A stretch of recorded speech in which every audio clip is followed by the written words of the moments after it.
Now, I'd like to add one more thing, if I may, about Please. silver and gold. Is I've been saying that reality is going to come back, and it's going to, reality always wins. Here's the reality of gold and silver. Right now, gold is at an all-time high. It's never been this high before, but silver is being shorted at an absolute. Here's how it gets really interesting. Okay, right now there's 100 times more paper silver. That means like derivatives and stuff you can buy at a bank that you don't actually have the physical, but they claim you do. There's 100 times more than there is actual silver in reality, like that exists. How they are suppressing the price, but it gets even weirder. Right now, you can go look this up on Google. The ratio of gold to silver, so the price, how many ounces of silver you need to get 1 ounce of gold, I believe, right as of today, it might be a little bit different, is 85. Yeah, I was going to say it's around 80 or something. 90. Now, that might be like, well, that's just price, and that's what the market demands. But here's another weird fact. Every year, 8 ounces of silver are mined for every 1 ounce of gold. So in the Earth's crust, in the actual production of these two products, the ratio is 8-1. But it gets even weirder. Half of all silver that's mined every year goes straight into manufacturing of electric cars, so panels, batteries, whatever. Yeah, solar panels, your phone, right? There's silver in almost all technology because it is the best substance we have besides gold for conducting electricity. Yeah.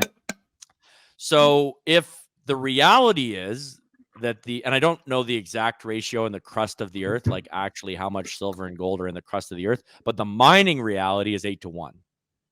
So, and the real ratio is 4-1 because nobody uses gold for manufacturing. That's stupid. It's too expensive. So the real ratio is 4-1, but right now, according to the markets, it's 85-1.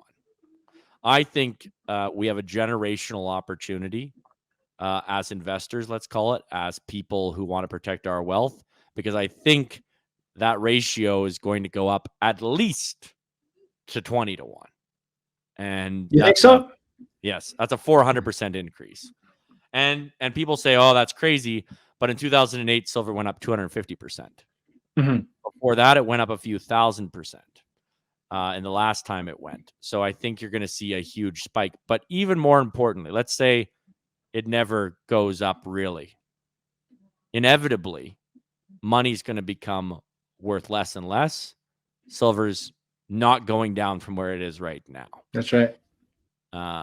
So that's kind of my thesis on protecting your wealth, very simply put.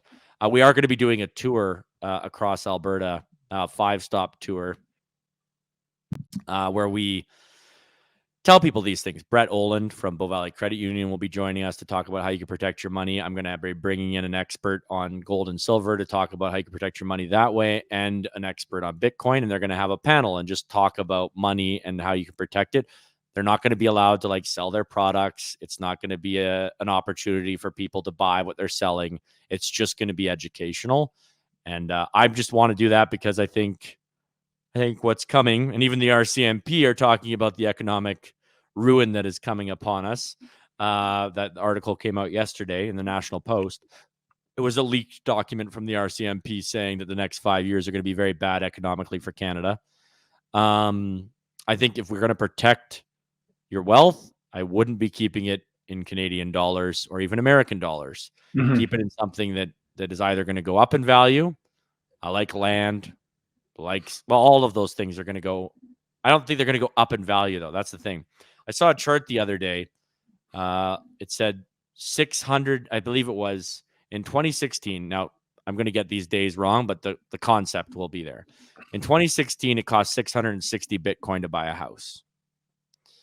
In 2021, it cost 60 Bitcoin to buy a house. And at this last high, it would be 6. Right? That's not because a house is changing in value necessarily. That's what people don't understand. It's because money is losing value. Mm-hmm.